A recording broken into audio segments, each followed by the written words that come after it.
సికింద్రాబాద్ ప్రజా సమస్యల పరిష్కారానికే మొదటి ప్రాధాన్యత ఇస్తానని మాజీ మంత్రి, సనత్ నగరెమ్మెల్యే తలసాని శ్రీనివాస్ యాదవ్ అన్నారు.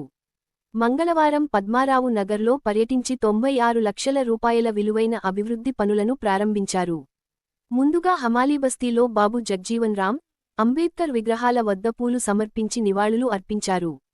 అనంతరం 9 లక్షల రూపాయల వ్యయంతో చేపట్టనున్న సీసీ రోడ్డు పనులకు శంకుస్థాపన చేశారు. తమ బస్తీలోని టాయిలెట్స్ శిథిలావస్థలో ఉన్నాయని, నూతన టాయిలెట్స్ నిర్మించాలని స్థానిక ప్రజలు ఎమ్మెల్యేను కోరారు. స్పందించిన ఎమ్మెల్యే నూతన టాయిలెట్స్ నిర్మాణం చేపట్టేందుకు చర్యలు తీసుకోవాలని సంబంధిత అధికారులను ఆదేశించారు. అనంతరం సాయిబాబా టెంపుల్ లైన్లో 55 లక్షల రూపాయల వ్యయంతో చేపట్టనున్న సీసీ రోడ్డు నిర్మాణ పనులు ప్రారంభించారు. తమ ప్రాంతంలో డ్రైనేజీ ఓవర్ఫ్లో అవుతుందని, సమస్యను పరిష్కరించాలని స్థానికులు ఎమ్మెల్యేను కోరారు. క్షేత్రస్థాయిలో పర్యటించి సమస్య పరిష్కారానికి చర్యలు చేపట్టాలని అధికారులను ఆదేశించారు.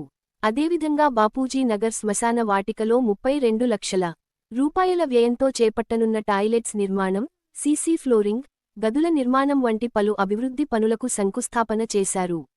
ఈ సందర్భంగా ఎమ్మెల్యే తలసాని శ్రీనివాస్ యాదవ్ మాట్లాడుతూ తాను నిరంతరం ప్రజల మధ్యనే ఉంటానని, తన దృష్టికి తీసుకొచ్చిన సమస్యలను పరిష్కరించే విధంగా కృషి చేస్తున్న విషయాన్ని గుర్తు చేశారు.